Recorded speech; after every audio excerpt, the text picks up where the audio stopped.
난쟁이 똥자루 주제에 애도 못 낳으면서 어디 가족여행을 따라가려고 해.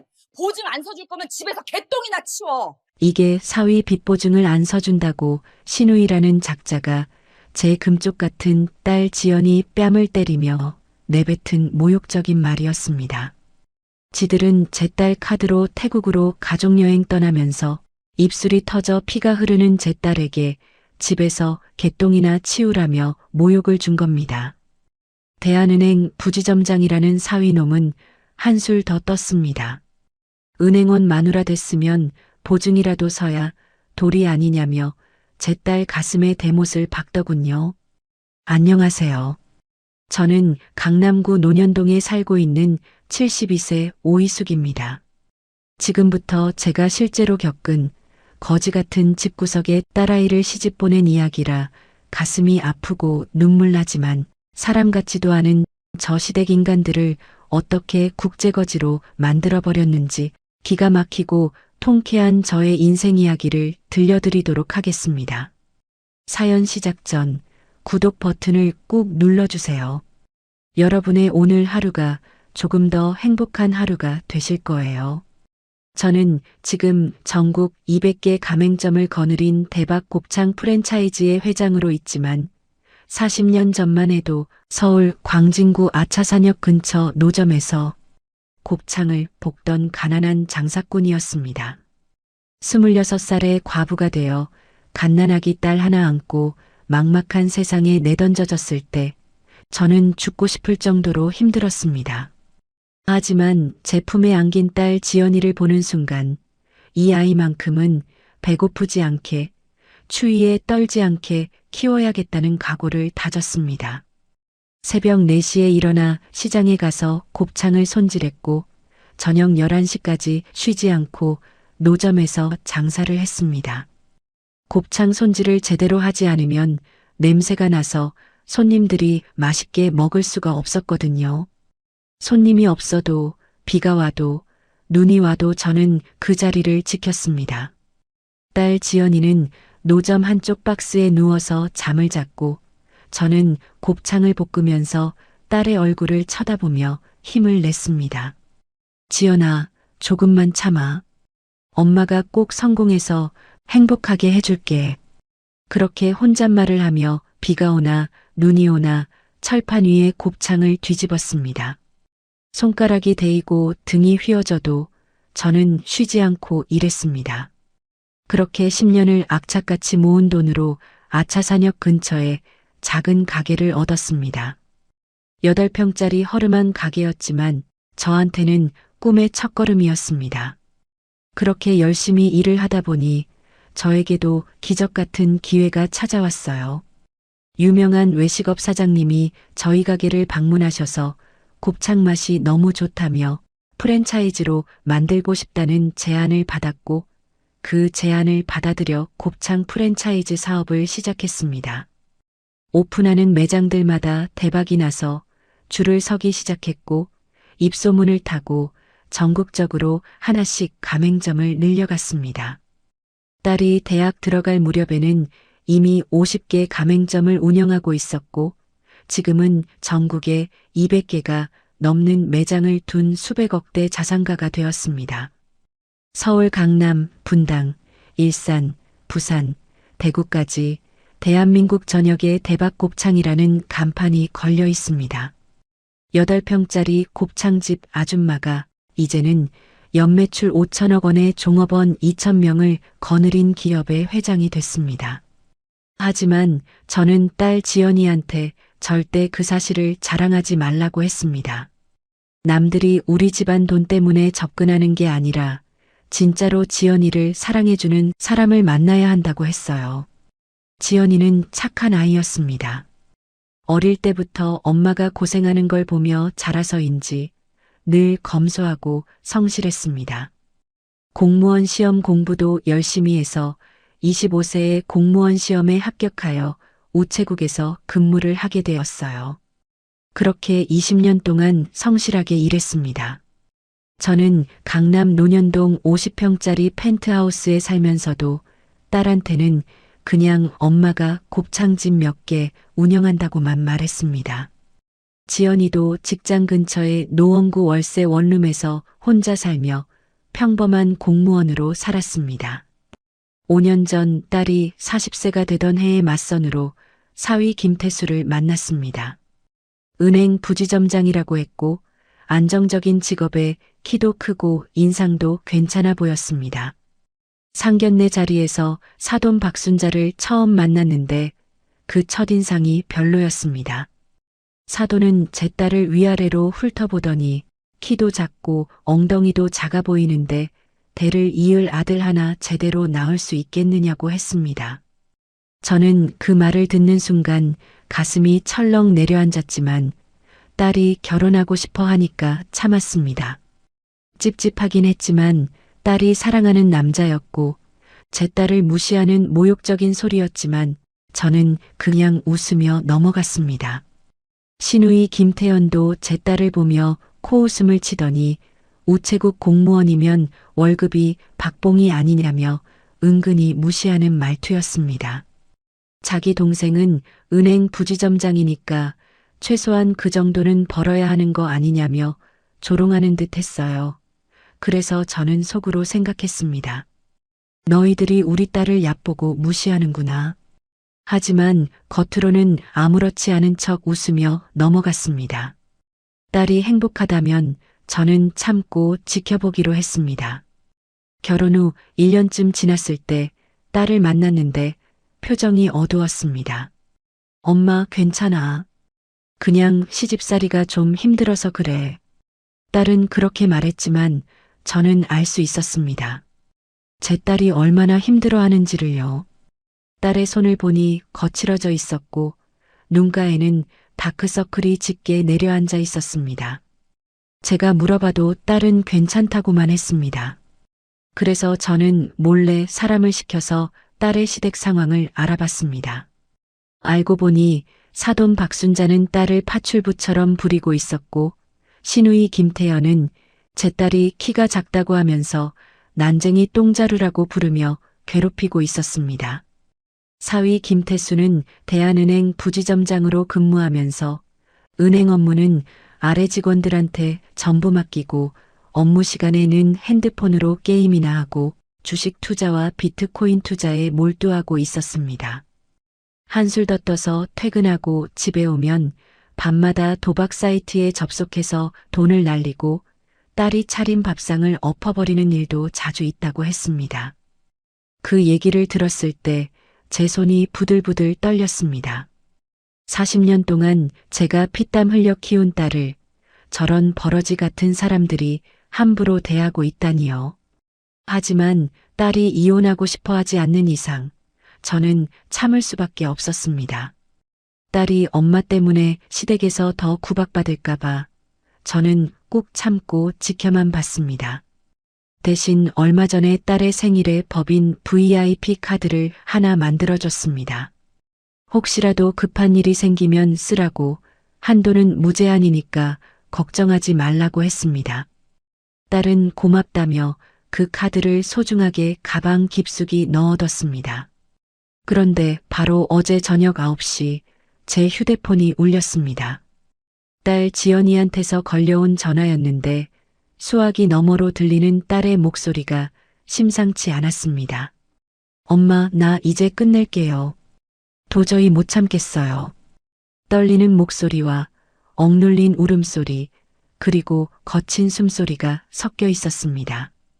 저는 심장이 쿵 내려앉는 것 같았고 손이 부들부들 떨렸습니다.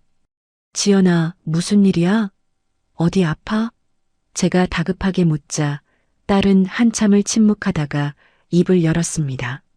엄마, 태수가 빚보증 서류에 서명하라고 했어요. 은행 감사가 들어온다고 당장 도장 찍으라고 인감 찍힌 서류를 제 앞에 내밀었어요. 딸의 목소리는 점점 떨려갔습니다.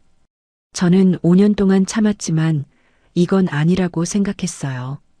그래서 그 서류를 찢어버렸어요. 근데 그 서류를 찢어버리는 순간 시누이가 달려들더니 제 뺨을 있는 힘껏 때렸어요. 제 딸이 시누이에게 뺨을 맞는 따기 소리가 거실에 울려 퍼졌고 입술이 터져서 피가 났어요.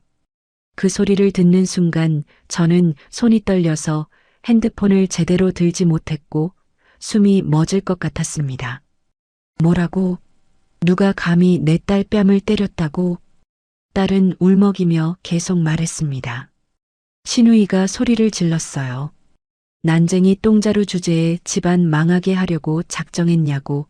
네가 뭔데 우리 태수 인생을 망치냐고요. 시어머니도 옆에서 제 머리채를 휘어잡으려고 하셨어요. 혼수도 제대로 안 해온 곱창 냄새 나는 집안이 내 아들 앞길을 막느냐고 하시면서요.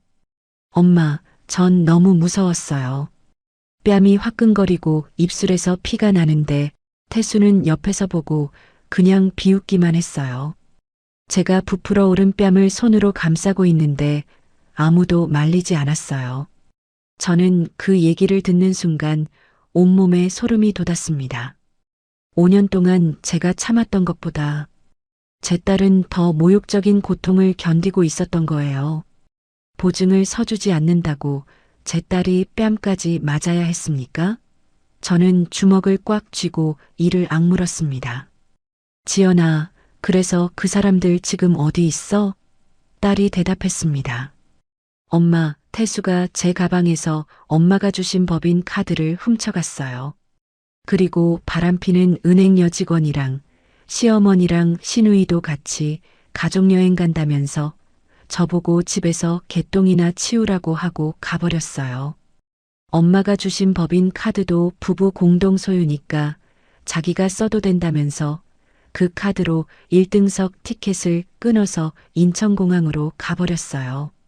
그 말을 듣는 순간 저는 이를 갈았습니다. 제 딸 뺨을 때리고 제 카드를 훔쳐서 해외여행을 갔다고요? 40년 동안 제가 피땀 흘려 키운 제 딸을 뺨까지 때리고 도둑질까지 하다니요. 저는 딸한테 말했습니다. 알았다, 지연아. 엄마가 다 처리해 줄게. 내 뺨 때린 놈들 두고 봐라. 딸은 수화기 너머로 흐느꼈고 저는 전화를 끊은 후 한참을 그 자리에 서 있었습니다. 분노가 온몸을 휘감았고 눈앞이 빨갛게 변하는 것 같았습니다. 저는 즉시 프랜차이즈 담당 제 전속 비서실장에게 전화를 걸었습니다. 실장님, 지금 당장 김행김 법률사무소 대표 변호사님들한테 연락하세요. 그리고 전직 국세청 출신 회계사님들도 다 불러주세요. 내일 아침 8시 우리 집으로 모시라고 하세요. 비서실장은 깜짝 놀라며 물었습니다. 회장님, 무슨 일이십니까? 저는 차갑게 대답했습니다. 내 딸 뺨 때린 놈들 국제거지로 만들 준비 좀 하려고요. 그날 밤 저는 잠을 이룰 수 없었습니다. 창밖으로 서울 야경이 반짝이고 있었지만 제 눈에는 아무것도 들어오지 않았습니다. 40년 전 아차산역 노점에서 곱창을 볶으며 딸을 업고 있던 그 시절이 떠올랐습니다. 배고파서 우는 딸한테 곱창 한 점을 입에 넣어주며 지연아 조금만 참아. 엄마가 꼭 성공해서 행복하게 살게 해줄게 라고 다짐했던 그 순간들이 주마등처럼 스쳐 지나갔습니다. 곱창 내장을 새벽부터 손질하고 저녁에는 장사를 하면서 40년을 악착같이 살아서 여기까지 왔는데 제 딸을 이따위로 대하는 놈들을 가만둘 수는 없었습니다. 저는 창가에 서서 야경을 내려다보며 조용히 중얼거렸습니다. 김태수, 박순자, 김태연. 너희들이 누구를 건드렸는지 이제 알게 될 거야. 대박곱창 프랜차이즈 오희숙 회장의 외동딸을 건드린 대가가 얼마나 무서운지 똑똑히 보여주마. 곱창을 씹어먹듯이 너희들을 잘근잘근 씹어먹어줄게라고 복수의 칼날을 갈기 시작했습니다. 제 손은 떨리고 있었지만 마음만큼은 단단했습니다. 그렇게 모든 게 끝난 줄 알았던 그날 밤, 저는 한숨도 자지 못하고 지난 5년간의 기억들을 떠올렸습니다. 제 딸 지연이가 시댁에서 얼마나 고생했는지 그 모든 순간들이 주마등처럼 스쳐 지나갔습니다. 사실 저는 다 알고 있었습니다. 딸이 아무리 괜찮다고 말해도 엄마인 제가 어떻게 모르겠습니까? 딸의 얼굴만 봐도, 딸의 목소리만 들어도 저는 알 수 있었습니다. 제 딸이 얼마나 힘들어하는지를요. 결혼 첫 해부터 이상한 낌새가 있었습니다. 명절에 딸이 친정에 왔을 때 손가락에 화상 자국이 있더군요. 지연아, 손 왜 그래? 제가 물으니까 딸은 아무것도 아니라며 손을 숨겼습니다. 그냥 전 붙이다가 데었어요. 괜찮아요, 엄마. 하지만 저는 알았습니다. 그게 그냥 전 붙이다 데인 게 아니라는 걸요. 나중에 알고 보니 사돈 박순자가 명절 차례상을 혼자 다 준비하라고 시켰고, 딸은 새벽 4시부터 일어나서 전을 붙이고 나무를 묻혔다고 했습니다. 시누이나 시모는 도와주지도 않고 지연이 혼자 모든 음식을 준비하게 했다고 하더라고요. 결혼 2년차 되던 해 딸을 만났는데 살이 5kg이나 빠져 있었습니다. 얼굴은 헬쑥하고 눈가에는 다크서클이 짙게 내려앉아 있었습니다. 지연아, 너 왜 이렇게 야위었어? 밥은 제대로 먹고 다니니? 제가 걱정스럽게 물으니까 딸은 괜찮다며 웃었습니다. 엄마, 요즘 다이어트 중이에요. 건강하게 지내고 있으니까 걱정 마세요. 하지만 딸의 손을 잡아보니 뼈만 앙상하게 남아 있었고 손등에는 멍 자국이 있었습니다. 저는 그날 집에 돌아와서 비서실장에게 지시했습니다. 실장님, 제 사위 집안 좀 조사해 주세요. 딸이 시댁에서 어떻게 지내는지 알고 싶어요. 며칠 후 비서실장이 보고서를 들고 왔습니다. 회장님, 따님께서 시댁에서 상당히 힘들게 지내고 계십니다. 사돈 박순자께서 따님을 파출부처럼 부리고 계시고 시누이 김태연은 따님을 난쟁이 똥자루라고 부르며 괴롭히고 있습니다. 사위 김태수는 밤마다 도박 사이트에 접속해서 돈을 날리고 따님이 차린 밥상을 엎어버리는 일도 자주 있다고 합니다. 그 보고서를 읽는 순간 제 손이 부들부들 떨렸습니다.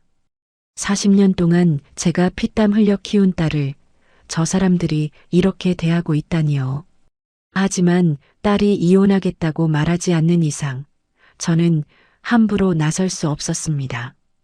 제가 나서면 딸이 시댁에서 더 구박받을 수 있으니까요.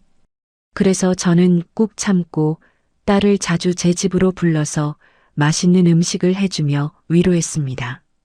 결혼 3년 차가 되던 해 딸한테서 충격적인 얘기를 들었습니다. 시어머니가 딸을 애도 못 낳는 불량품 취급을 하며 매일 새벽 정체불명이 약을 먹인다는 거였습니다. 지연아, 그게 무슨 약인데? 제가 물으니까 딸은 눈물을 흘리며 대답했습니다.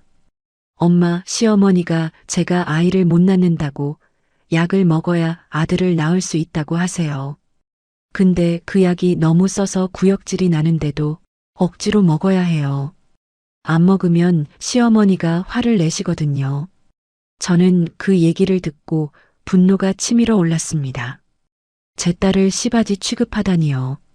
하지만 더 충격적인 건 나중에 딸이 산부인과 검사를 받았는데 제 딸은 아무 이상이 없다는 진단을 받았다는 겁니다. 의사 선생님이 남편분도 검사 받아보시라고 했지만 사위는 절대 병원에 가지 않았다고 했습니다. 저는 그때 직감했습니다. 문제는 제 딸이 아니라 사위한테 있구나 라고요. 그래서 저는 비서실장에게 지시했습니다. 사위 김태수 병원 기록 좀 알아봐 주세요. 혹시 불임 관련해서 진단받은 적 있는지 확인해 주시고요. 며칠 후 비서실장이 보고했습니다. 회장님, 사위께서 결혼 1년 전에 무분별하게 많은 여자들을 만났고 그 때문에 전립선 질환으로 치료받은 기록이 확인되었습니다. 결국 사위 김태수는 무정자증 확진을 받은 기록이 남아 있습니다. 치료 가능성도 거의 없다고 나와 있습니다. 그런데 그 사실을 따님한테나 사돈 박순자한테 전혀 알리지 않고 오히려 따님을 임신 못하는 불량품의 여자로 몰아가고 있습니다. 저는 그 보고를 듣고 주먹을 꽉 쥐었습니다. 사위놈이 거짓말을 하고 있었던 겁니다. 자기가 이 여자 저 여자 만나고 다니면서 전립선이 약해진 놈이 무정자증인 걸 숨기고 제 딸한테 모든 책임을 떠넘기고 있었던 거죠. 저는 당장 딸한테 전화해서 이 사실을 말하고 싶었지만 참았습니다. 딸이 그 사실을 알면 얼마나 충격받을까 싶어서요. 대신 저는 딸을 더 자주 만나며 힘을 북돋아줬습니다. 그 후로도 딸의 고생은 계속됐습니다. 작년 추석 때는 딸이 제가 정성껏 만든 송편을 시댁에 가져갔다가 사돈 박순자한테서 모욕을 당했다고 했습니다. 엄마, 시어머니가 송편을 보시더니 곱창집에서 일하던 사람이 만든 떡이라며 곱창 냄새 난다고 쓰레기통에 버리셨어요. 딸의 그 말을 듣는 순간 저는 눈물이 핑 돌았습니다. 제가 40년 동안 곱창집 운영하며 딸을 키운 게 부끄러운 일인가요?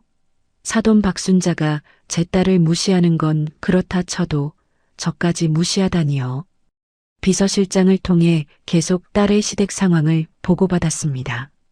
시누이 김태연은 딸의 방문 앞에 개가 싸놓은 똥을 치우라고 시켰고 딸을 난쟁이 똥자루라고 부르며 비웃었습니다.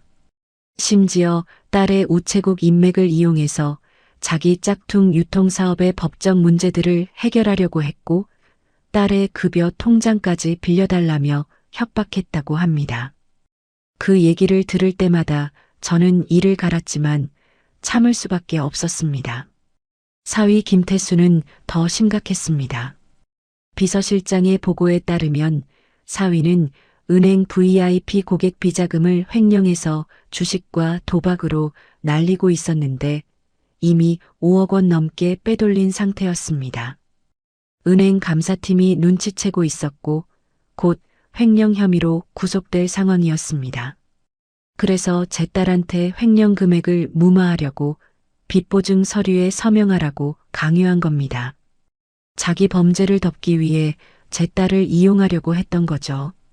더 조사해보니 사돈 박순자는 광진구에 위치한 건국대학교 앞에서 삼겹살집을 운영하면서 상습적으로 탈세를 하고 있었습니다.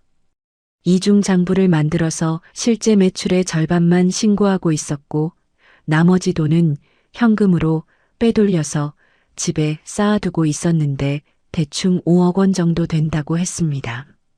그 돈으로 시누이 김태연의 짝퉁 유통 자금을 대주고 사위 김태수의 도박빚도 갚아주고 있었습니다.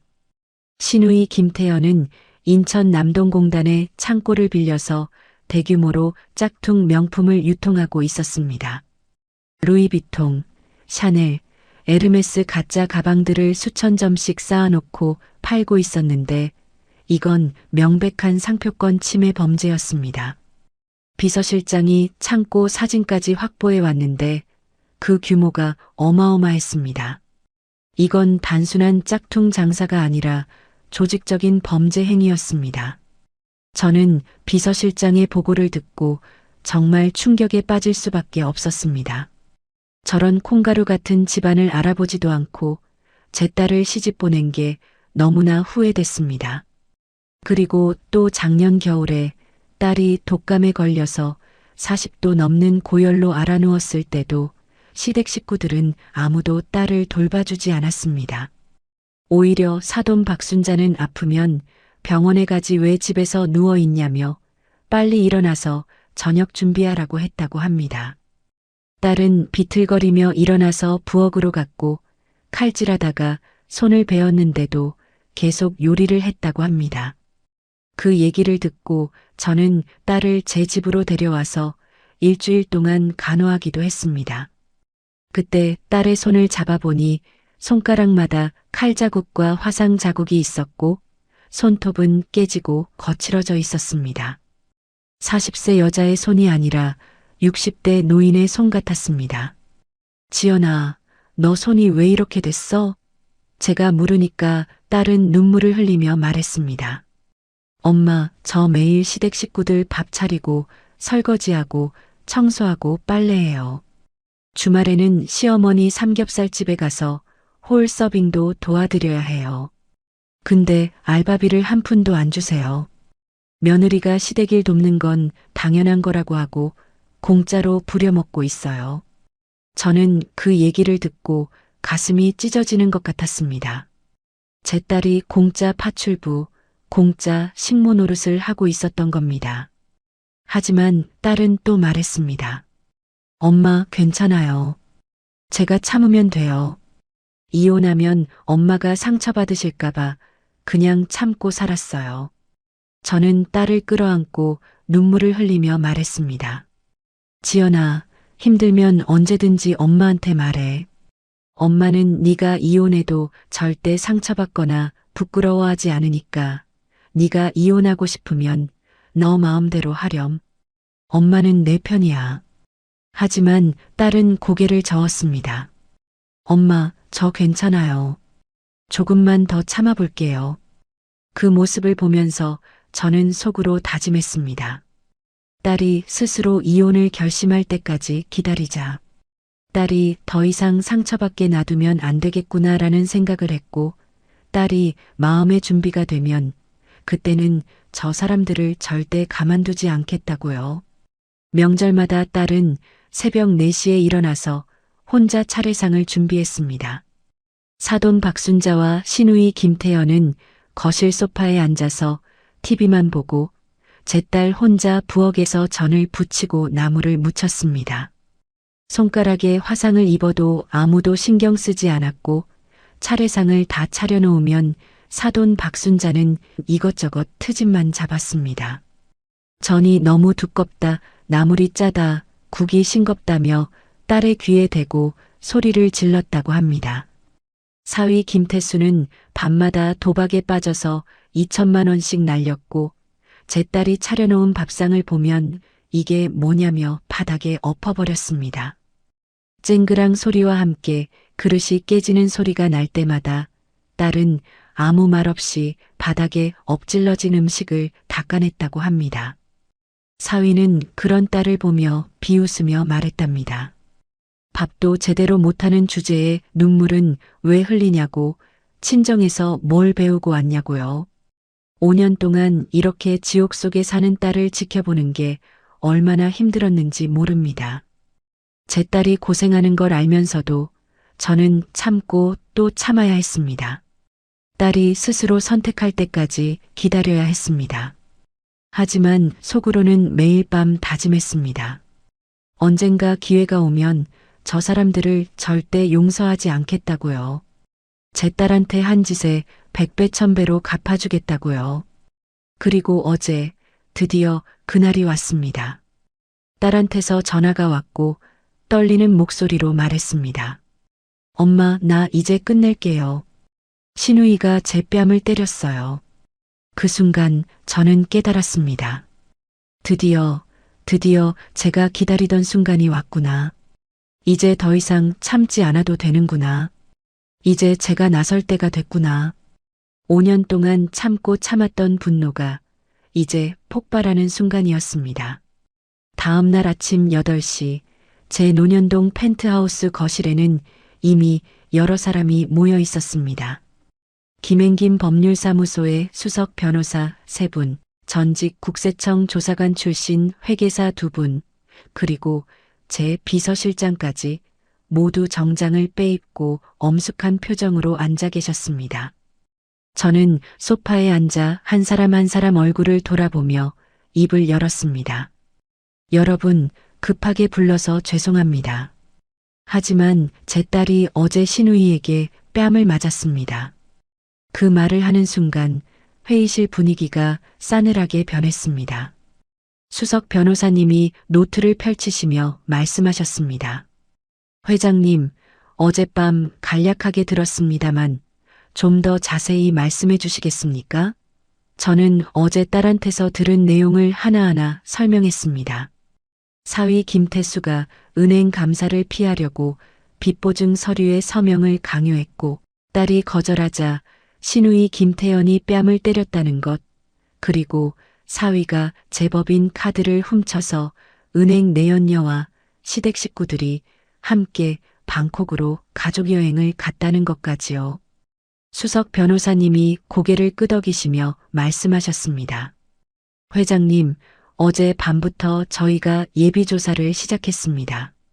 사위 김태수의 은행 횡령 혐의, 신우이 김태연의 짝퉁 유통 혐의, 사돈 박순자의 탈세 혐의 모두 충분히 입건 가능한 사안입니다. 특히 도난 신고하신 법인 카드를 해외에서 사용했다면 이건 단순 절도가 아니라서 인터폴에 요청해서 국제적인 범죄 행위로 정식으로 공조 수사 요청을 할 수 있습니다. 저는 그 말을 듣고 주먹을 꽉 쥐었습니다. 좋습니다. 즉시 진행해 주세요. 전직 국세청 출신 회계사님이 노트북을 펼치시며 말씀하셨습니다. 회장님, 사돈 박순자가 운영하시는 건데 삼겹살집 세무 자료를 확인해 봤는데 신고, 매출과 실제 카드 결제 내역이 50% 이상 차이가 납니다. 이건 명백한 탈세고 국세청에 제보하면 즉시 세무조사가 들어갈 겁니다. 게다가 현금 5억 원을 집에 보관하고 계셨다면 이건 자금 출처 조사 대상입니다. 저는 고개를 끄덕이며 말했습니다. 좋아요. 즉시 국세청에 제보하세요. 내 딸을 괴롭힌 대가를 똑똑히 치르게 해야죠. 또 다른 변호사님이 서류를 넘기시며 말씀하셨습니다. 신우이 김태연의 짝퉁 유통건은 더 심각합니다. 인천 남동공단 창고에 수천 점의 가짜 명품이 있다면 이건 기업형 범죄입니다. 상표권 침해, 사기, 불법 유통까지 여러 죄목이 적용됩니다. 인터폴에 적색 수배를 요청할 수 있는 수준이고 해외에 있다면 현지 경찰과 공조해서 태국 현지에서 체포할 수 있습니다. 저는 그 말을 듣고 차갑게 웃었습니다. 좋습니다. 인터폴에 적색 수배 요청하세요. 비서실장이 조심스럽게 물었습니다. 회장님, 따님께서는 지금 어디 계십니까? 저는 대답했습니다. 어젯밤 제 집으로 오셨어요. 지금 방에서 주무시고 계시고요. 뺨이 많이 부어서 얼음찜질을 해드렸는데 입술도 터지고 많이 상하셨어요. 비서실장은 안타까운 표정을 지으며 말했습니다. 회장님, 따님 상처를 사진으로 찍어두시는 게 좋겠습니다. 폭행 증거로 쓸 수 있습니다. 저는 고개를 끄덕이며 딸의 방으로 갔습니다. 딸은 침대에 누워 있었는데 얼굴 한쪽이 빨갛게 부어 있었고 입술 끝이 터져서 딱지가 앉아 있었습니다. 지연아, 일어날 수 있어? 딸은 천천히 일어나 앉으며 말했습니다. 엄마, 회의 중이시죠? 제가 방해가 될까봐 여기 있었어요. 저는 딸의 손을 잡으며 말했습니다. 지연아, 엄마가 사진 좀 찍어야 해. 폭행 증거로 쓸 거야. 딸은 고개를 끄덕이며 얼굴을 들었습니다. 저는 휴대폰으로 딸의 부은 뺨과 터진 입술을 사진으로 찍었습니다. 사진을 찍으면서 제 손이 떨렸습니다. 제 딸이, 제가 40년 동안 피땀 흘려 키운 제 딸이 이렇게 맞았다니요. 저는 딸을 꼭 끌어안으며 말했습니다. 지연아, 엄마가 꼭 복수해 줄게. 저 사람들이 너한테 한 짓 100배 1000배로 되돌려 줄게. 딸은 제 품에 안겨서 조용히 울었습니다. 거실로 돌아와서 변호사님들께 사진을 보여드렸습니다. 변호사님들은 사진을 보시더니 심각한 표정을 지으셨습니다. 회장님, 이 정도면 상해죄로도 고소할 수 있습니다. 신우이 김태연을 폭행죄로 입건하겠습니다. 저는 고개를 끄덕이며 말했습니다. 좋습니다. 할 수 있는 모든 법적 조치를 다 취해주세요. 수석 변호사님이 정리하며 말씀하셨습니다. 그럼 이렇게 진행하겠습니다. 첫째, 태국 경찰과 공조해서 48시간 내 현지 체포. 둘째, 국세청의 사돈 박순자 탈세 제보 및 세무조사 요청. 셋째, 인천 남동공단 짝퉁 창고 압수수색 영장 청구. 넷째, 사위 김태수의 은행 횡령 혐의 증거 수집 및 검찰 고발. 다섯째, 신우이 김태연을 폭행죄로 고소. 이 모든 걸 동시다발적으로 진행해서 이 짐승 같은 인간들의 숨통을 조여버리도록 하겠습니다. 저는 만족스러운 표정으로 고개를 끄덕였습니다. 좋습니다. 그런데 한 가지 더 있어요. 제 딸이 5년 동안 시댁에서 당한 모욕과 고통을 상세하게 기록해 주세요. 명절마다 혼자 차례상 준비한 것, 시어머니 가게에서 공짜로 일한 것, 불임 여자 취급받으며 이상한 약 먹은 것, 밥상 엎어지고 그릇 깨진 것 모든 걸 다 문서화해 주세요. 나중에 이혼 소송할 때 쓸 거예요. 변호사님이 대답했습니다. 알겠습니다, 회장님. 따님과 면담해서 상세하게 기록하겠습니다. 그리고 사위 김태수의 무정자증 진단서도 확보하겠습니다. 결혼 전에 그 사실을 숨긴 것, 따님을 불량품 취급을 하며 임신도 못하는 여자로 몰아간 것, 모두 이혼 사유가 됩니다.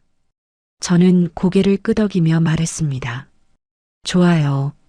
그리고 사위가 도박으로 날린 돈, 횡령한 돈, 모든 걸 추적해서 따님 재산 보호하도록 조치해 주세요.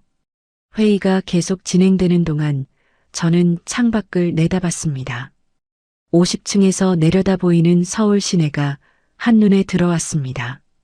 저는 이 높이까지 올라오기 위해 40년을 악착같이 살았습니다.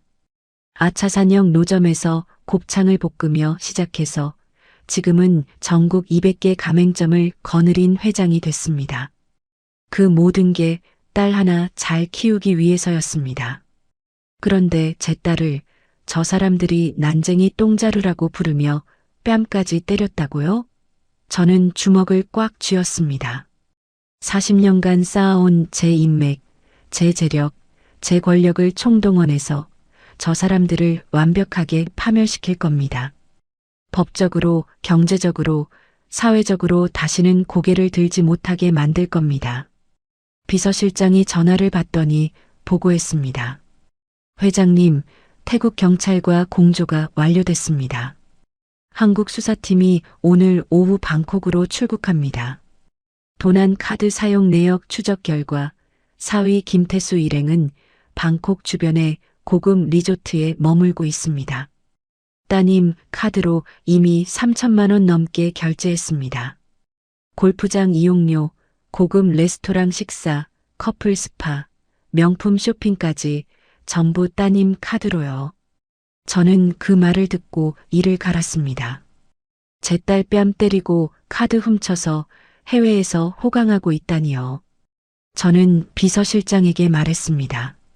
실장님, 태국 경찰한테 요청하세요. 저 사람들 체포할 때 리조트 로비에서 하라고요. 많은 사람이 보는 앞에서 수갑을 채우라고요. 국제적 망신을 당하게 해야 해요. 비서실장은 고개를 끄덕이며 전화를 걸기 시작했습니다. 회의가 끝난 후 딸을 거실로 불렀습니다.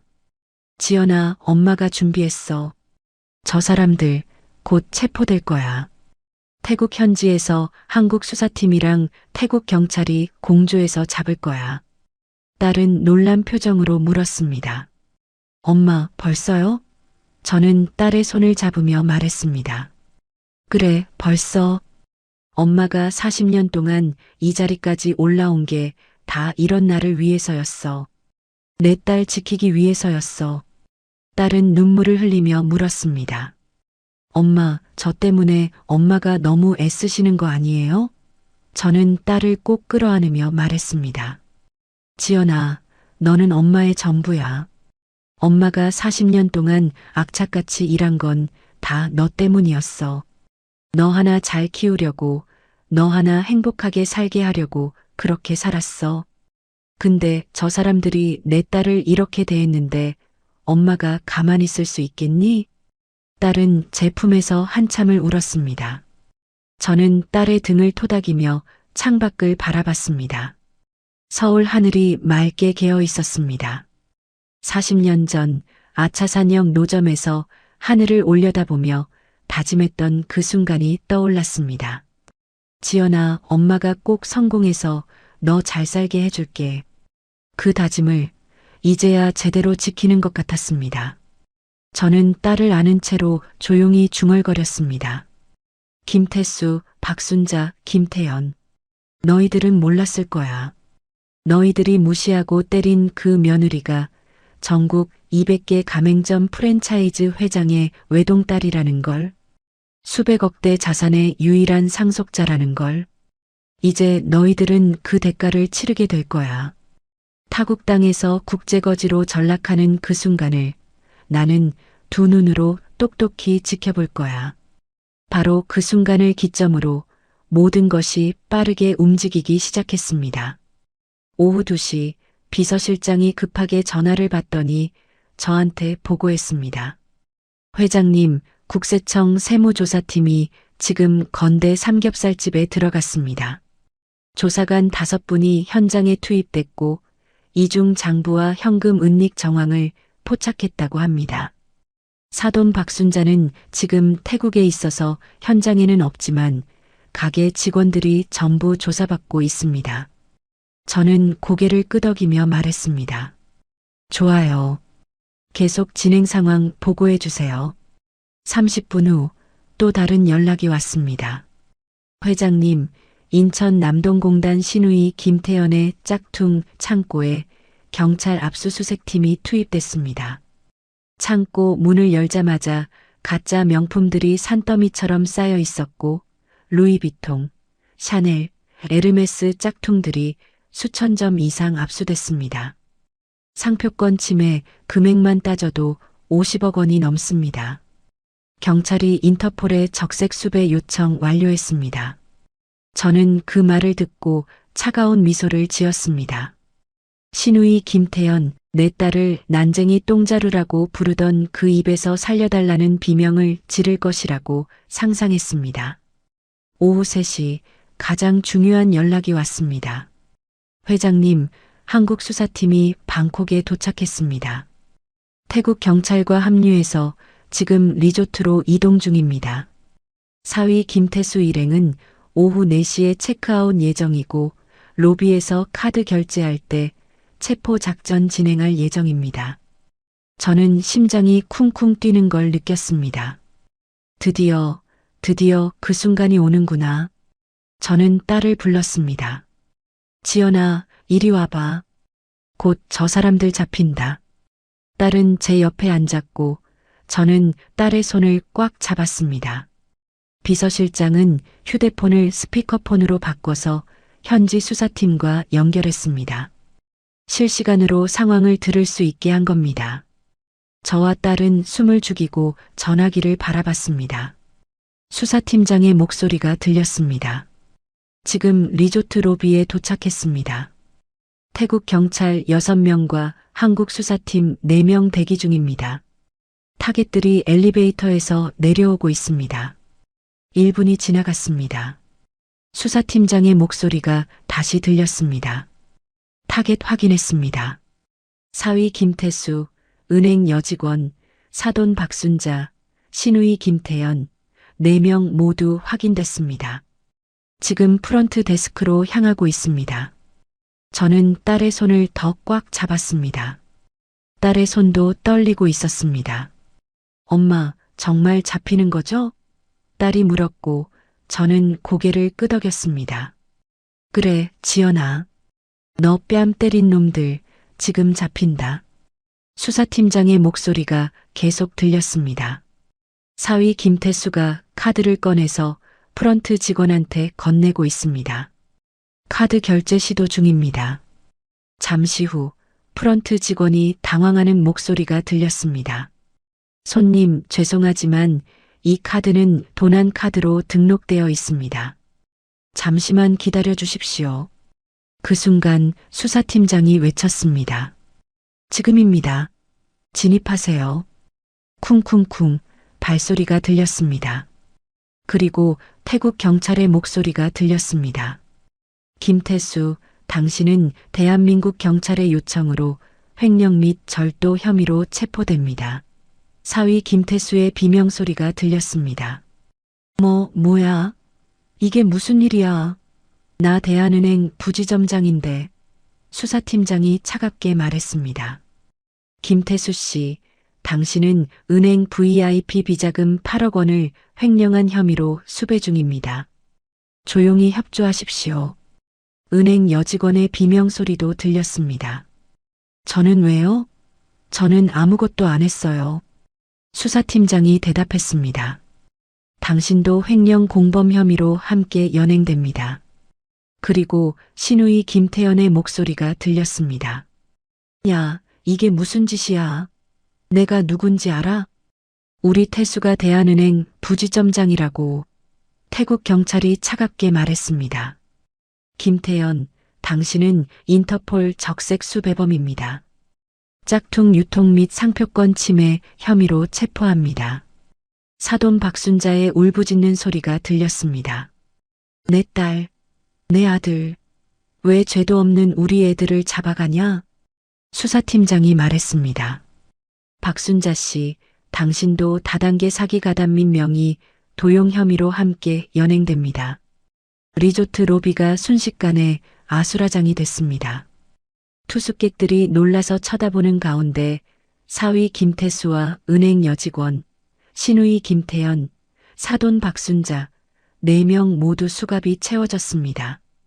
저는 그 소리를 들으면서 눈을 감았습니다.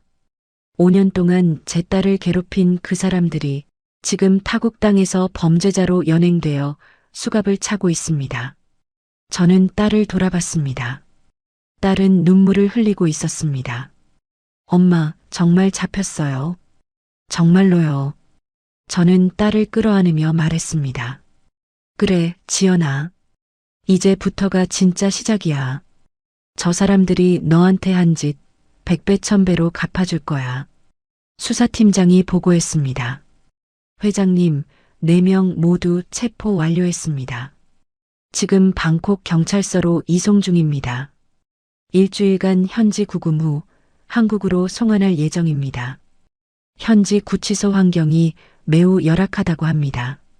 에어컨도 없고 화장실도 제대로 안 되어 있고 더운 날씨에 악취가 심하다고 합니다. 저는 차갑게 웃으며 말했습니다. 좋아요. 일주일 동안 그곳에서 지옥을 맛보게 하세요.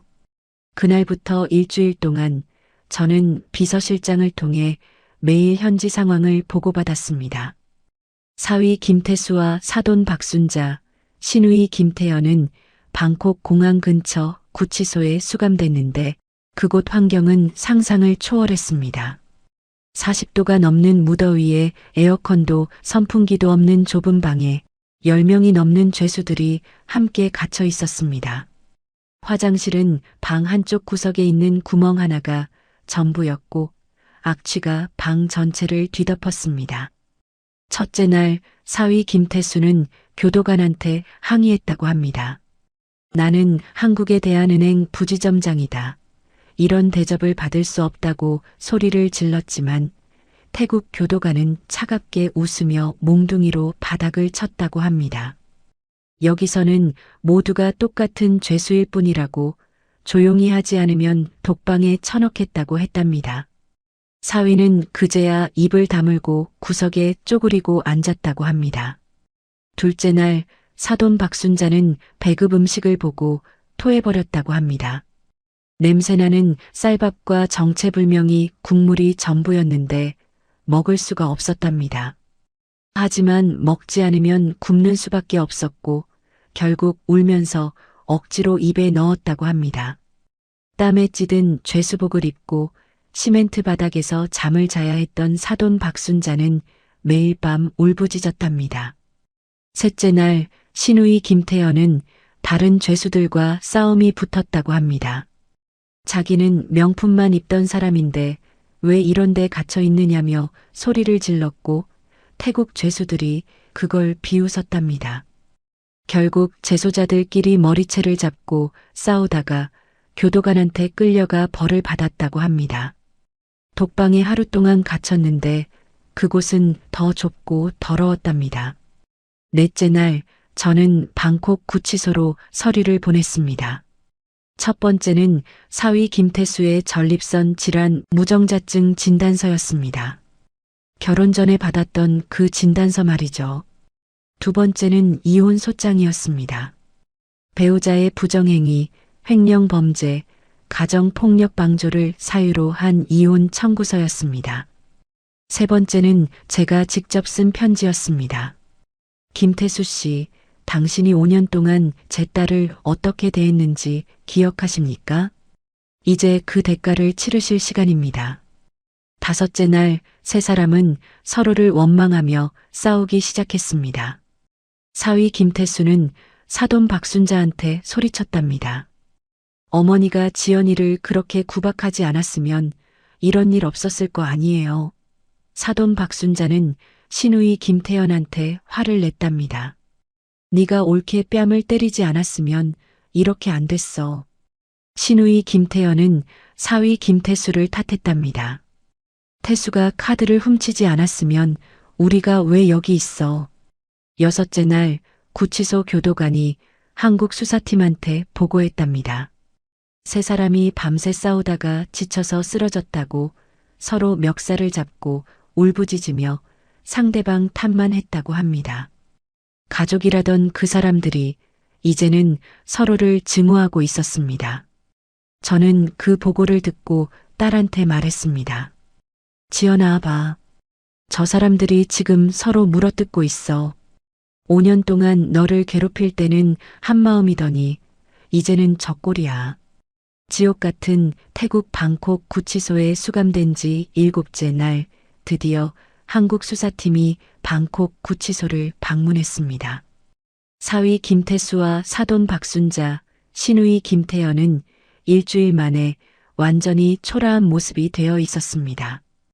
땀과 먼지로 범벅이 된 얼굴, 헝클어진 머리, 헬쑥하게 야윈 몸, 그리고 초점 없는 눈동자. 화려했던 리조트 생활은 온데간데없고 타국 땅 구치소에서 국제거지로 전락한 그들의 모습이 사진으로 전송됐습니다. 저는 그 사진을 보며 딸한테 보여줬습니다. 지연아 봐. 저 사람들 지금 이 꼴이야. 일주일 전까지만 해도 내 카드로 골프 치고 스파 받고 명품 쇼핑하던 사람들이 지금은 저렇게 됐어. 딸은 사진을 보더니 복잡한 표정을 지었습니다. 엄마, 저 사람들이 정말 저렇게 됐네요. 저는 딸의 어깨를 토닥이며 말했습니다. 지연아, 이건 시작일 뿐이야. 한국으로 송환되면 본격적인 법적 처벌이 시작될 거야.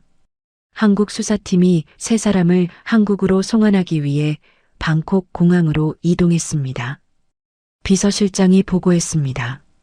회장님, 내일 오후 2시에 인천공항에 도착합니다. 공항에서 정식으로 체포영장 집행하고 바로 서울구치소로 이송할 예정입니다. 저는 고개를 끄덕이며 말했습니다. 좋아요. 저도 공항에 나가겠어요. 제 눈으로 직접 확인하고 싶어요. 딸이 놀라며 물었습니다. 엄마, 공항까지 가실 거예요? 저는 딸의 손을 잡으며 말했습니다. 그래, 지연아. 엄마가 직접 가서 저 사람들이 수갑찬 모습 확인하고 싶어? 그리고 저 사람들한테 말해주고 싶어? 너희들이 무시하고 때렸던 그 며느리가 누구 딸인지 말이야. 딸은 눈물을 흘리며 고개를 끄덕였습니다. 엄마, 저도 같이 갈래요. 저는 창가에 서서 서울 야경을 내려다봤습니다. 내일이면 저 사람들이 한국으로 돌아옵니다. 일주일간 타국 땅 구치소에서 국제거지로 지낸 그들이 이제 한국에서 본격적인 법의 심판을 받게 됩니다. 저는 조용히 중얼거렸습니다. 김태수, 박순자, 김태연. 일주일간 방콕 구치소에서 맛본 지옥은 너희들이 앞으로 겪을 고통의 시작일 뿐이야. 내일부터 진짜 복수가 시작된다. 그날 이후 상황은 제가 예상했던 것보다 훨씬 더 빠르게 전개됐습니다. 다음 날 오후 1시, 저는 딸 지연이와 함께 인천공항으로 향했습니다. 비서실장이 운전하는 차 안에서 저는 딸의 손을 꽉 잡고 있었습니다. 지연아, 준비됐니? 제가 물으니까 딸은 떨리는 목소리로 대답했습니다. 네, 엄마. 저 준비됐어요. 딸의 손이 차갑게 식어 있었지만 눈빛만큼은 단단했습니다. 오후 2시 인천공항 입국장 앞에는 이미 수십 명의 기자들이 몰려 있었습니다. 대한은행 부지점장, 횡령범 방콕서 체포, 인터폴 수배범 귀국이라는 속보가 이미 뉴스에 나갔고 방송사 카메라들이 입국장 출구를 향해 있었습니다. 저는 딸과 함께 조금 떨어진 곳에서 그 광경을 지켜봤습니다. 비서실장이 귓속말로 말했습니다. 회장님, 5분 후 도착합니다. 입국장 문이 열리고 한국 수사관들이 먼저 나왔습니다. 그 뒤를 따라 수갑이 채워진 사위 김태수가 고개를 푹 숙인 채 걸어 나왔습니다. 일주일 전 방콕 리조트에서 제 딸의 카드로 골프를 치고 스파를 받던 그 모습은 온데간데 없고 초라한 죄수복 차림에 수염이 덥수룩하게 자란 남루한 모습이었습니다. 기자들이 일제히 카메라 플래시를 터뜨렸고 사위는 얼굴을 가리려 했지만 수갑이 채워진 손으로는 어렵게만 보였습니다. 김태수 씨, 8억 원 횡령 혐의 인정하십니까? 기자들이 소리쳤습니다. 방콕에서 아내분의 카드를 훔쳐서 호화 생활했다는데 사실입니까? 사위는 아무 대답도 하지 못하고 고개만 숙인 채 수사관에게 끌려갔습니다. 은행 부지점장이라며 거들먹거리던 그 모습은 어디 가고 이제는 전국의 얼굴이 알려진 횡령범이 되어버렸습니다. 저는 그 모습을 보며 차갑게 웃었습니다. 사위 김태수, 제 딸 밥상 없고 도박하던 그때가 좋았겠지. 바로 뒤에서 신우이 김태연이 나왔습니다. 역시 수갑이 채워진 채였는데 얼굴은 일주일간의 구치소 생활로 헬쑥하게 야위어 있었습니다. 명품 가방을 들고 다니며 제 딸을 난쟁이 똥자루라고 부르던 그 모습은 어디 갔는지 이제는 인터폴 적색 수배범이라는 딱지가 붙은 국제 범죄자가 되어 있었습니다. 김태연 씨, 짝퉁 유통 규모가 50억 원이라는데 사실입니까? 기자들이 물었지만 신우이는 고개를 돌리며 울먹였습니다. 마지막으로 사돈 박순자가 나왔습니다. 일주일 전까지만 해도 제 딸을 파출부처럼 부리던 그 기세는 온데간데 없고 이제는 늙고 초라한 노파의 모습으로 비틀거리며 걸어 나왔습니다. 탈세 혐의 인정하십니까? 다단계 사기 가담은요? 기자들의 질문 공세에 사돈은 그냥 울기만 했습니다. 제 딸의 친정을 거렁뱅이라고 무시하던 그 입으로 이제 무슨 말을 하려는 걸까요? 딸 지연이가 제 팔을 꽉 잡았습니다. 엄마, 저 사람들 정말 저렇게 됐네요. 딸의 목소리가 떨리고 있었습니다. 저는 딸을 돌아보며 말했습니다. 지연아, 저게 정의야. 네가 5년 동안 당한 고통을 이제 저 사람들이 평생 갚으며 살게 될 거야. 딸은 눈물을 흘리며 고개를 끄덕였습니다. 저는 딸을 꼭 안아주었습니다. 수사관들은 세 사람을 서울중앙지검으로 직행시켰습니다. 저는 비서실장을 통해 실시간으로 상황을 보고받았습니다. 오후 4시 검사가 사위 김태수를 조사하기 시작했습니다. 은행 VIP 비자금 횡령 혐의, 도박, 절도, 사기, 모든 혐의를 낱낱이 추궁했습니다. 사위는 처음에는 부인하려 했지만 디지털 포렌식으로 복구한 증거들이 쏟아지자 결국 고개를 떨구었습니다. 검사가 물었습니다. 피의자는 결혼 전부터 무정자증 진단을 받았으면서도 부인에게 그 사실을 숨기고 오히려 부인을 임신도 못하는 불량품 여자로 몰아갔습니까? 사위는 대답하지 못했습니다. 그리고 부인 명의의 법인 카드를 도용해서 내연녀와 방콕으로 도피했습니까? 사위는 그제야 고개를 끄덕였습니다. 인정합니다. 제가 잘못했습니다. 하지만 그 고백은 이미 너무 늦었습니다. 오후 5시 신우이 김태연을 조사했습니다. 인천 남동공단 창고에서 압수한 짝퉁 명품 2300점, 상표권 침해, 금액 52억 원, 인터폴 적색 수배, 모든 증거가 명확했습니다. 검사가 물었습니다. 피의자는 올케를 난쟁이 똥자루라고 부르며 폭행했습니까? 신우이는 얼굴이 새하얘지며 대답했습니다. 그건 제가 화가 나서. 검사가 차갑게 끊었습니다. 폭행죄도 추가 기소하겠습니다. 오후 6시 사돈 박순자를 조사했습니다. 건대 삼겹살집 탈세 12억 원, 이중 장부 작성, 현금 5억 원 은닉, 다단계 사기 가담, 명의 도용 모든 혐의가 드러났습니다. 검사가 물었습니다.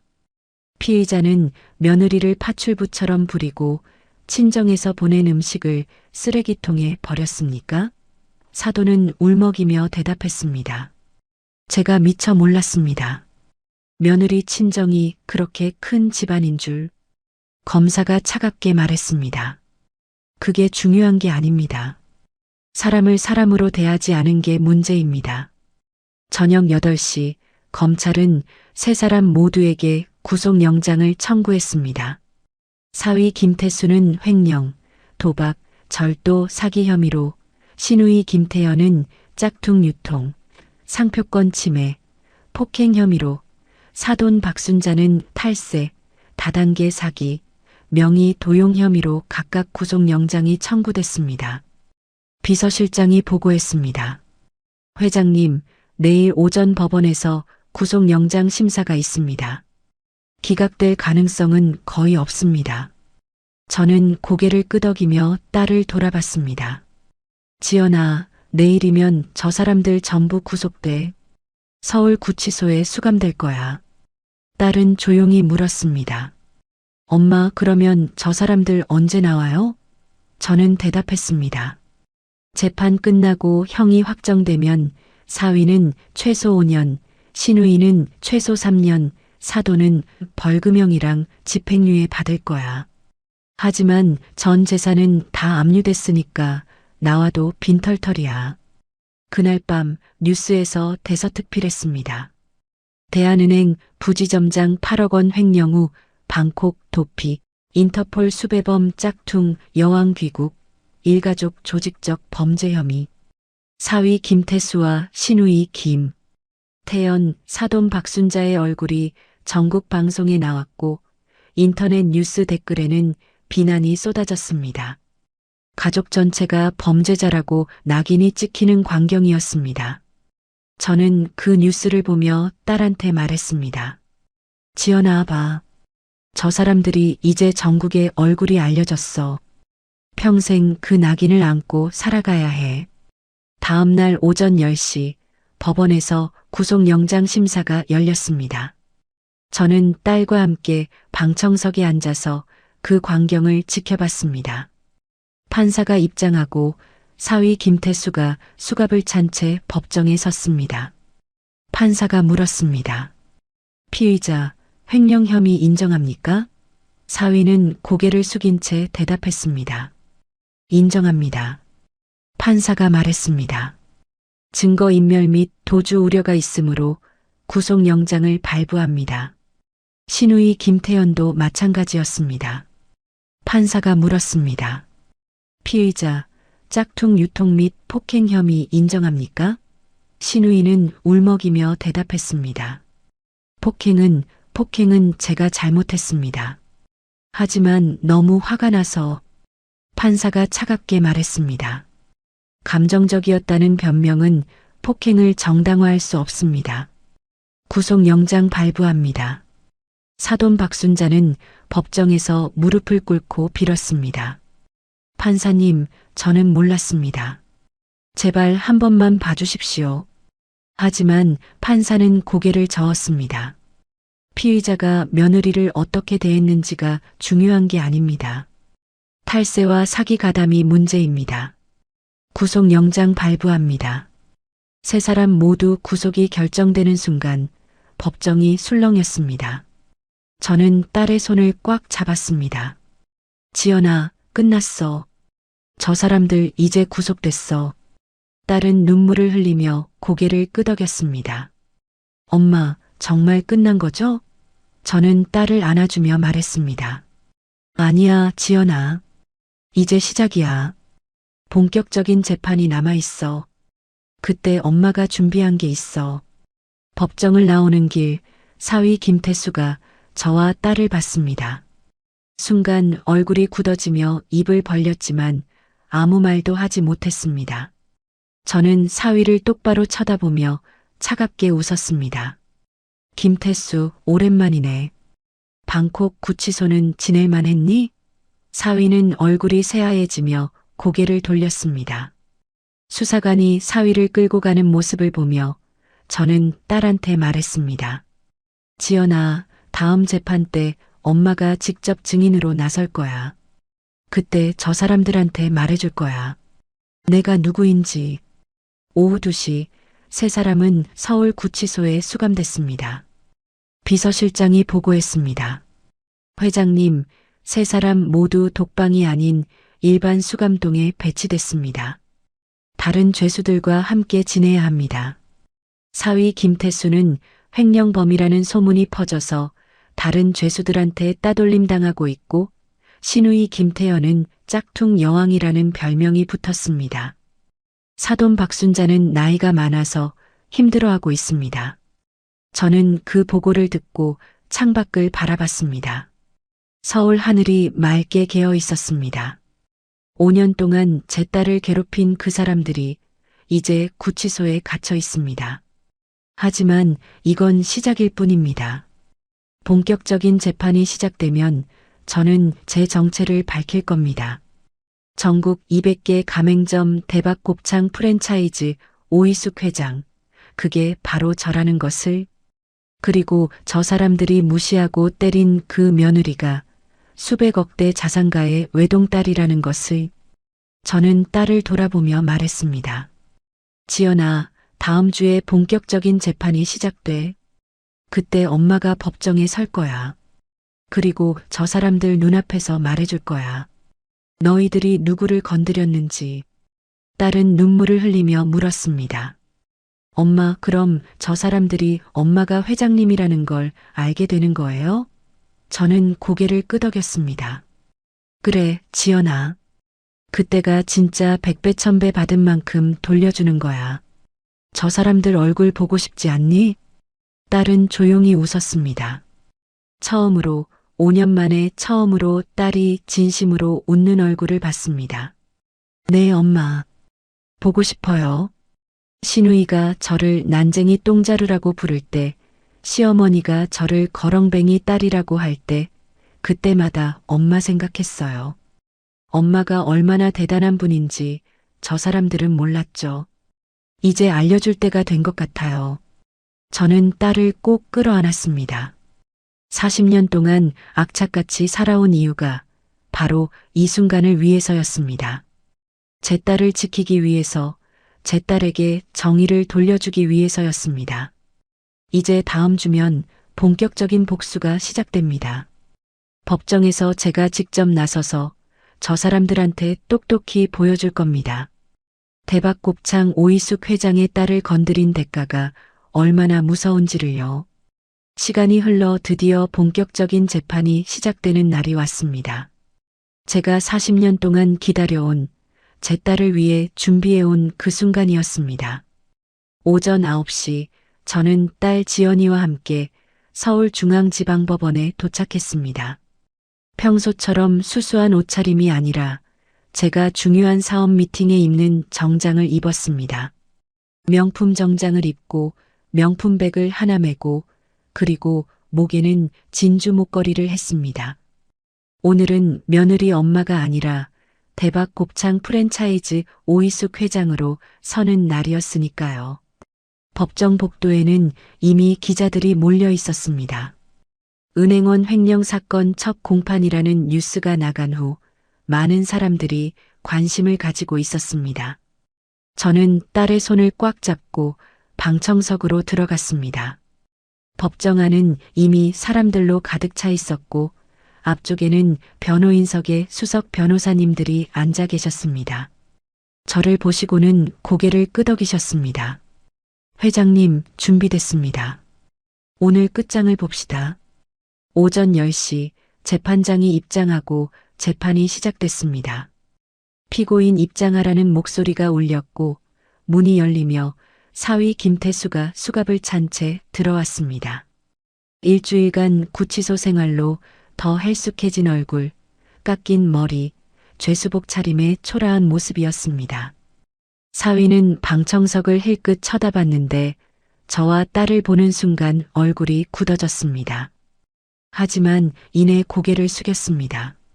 이어서 시누이 김태연이 들어왔습니다. 명품 옷만 입고 다니던 그녀는 이제 남루한 죄수복을 입고 있었고 화장기 없는 얼굴은 나이가 들어 보였습니다. 그녀도 저를 보더니 눈을 크게 떴지만 곧 고개를 돌렸습니다. 마지막으로 사돈 박순자가 들어왔습니다. 일주일 사이 더 늙어 보이는 모습이었고 비틀거리며 걷는 게 힘들어 보였습니다. 재판장이 서류를 정리하며 말했습니다. 피고인 김태수, 당신은 은행 VIP 고객 비자금 8억 원을 횡령한 혐의, 도박, 절도, 사기 등 여러 혐의로 기소됐습니다. 피고인 김태연, 당신은 짝퉁 명품 유통으로 52억 원 상당의 상표권을 침해하고 폭행 혐의로 기소됐습니다. 피고인 박순자, 당신은 탈세 12억 원, 다단계 사기 가담, 명의 도용 혐의로 기소됐습니다. 먼저 검사 측 증거 제출부터 시작하겠습니다. 검사가 일어서서 증거를 제출하기 시작했습니다. 사위 김태수의 은행 PC에서 복구한 횡령 내역, 도박 사이트 접속 기록, 은행 내연녀와 주고받은 메시지, 방콕 리조트에서 사용한 도난 카드 내역, 모든 증거가 법정에 제출됐습니다. 사위는 고개를 숙인 채 아무 말도 하지 못했습니다. 증거가 너무 명백했으니까요. 이어서 시누이 김태연의 인천 남동공단 창고에서 압수한 짝퉁 명품 2300점, 거래 장부 유통 경로가 제출됐습니다. 그리고 딸 지연이의 뺨을 때린 폭행 증거로 제가 찍었던 사진도 제출됐습니다. 부풀어 오른 뺨, 터진 입술, 그 사진을 보는 순간 법정이 술렁였습니다. 시누이는 얼굴을 가리며 고개를 돌렸습니다. 사돈 박순자의 건대 삼겹살집 이중 장부, 탈세 증거, 집에서 압수한 현금 5억 원 사진도 제출됐습니다. 검사가 말했습니다. 이들은 단순한 범죄자가 아니라 가족이 조직적으로 범죄를 저지른 사례입니다.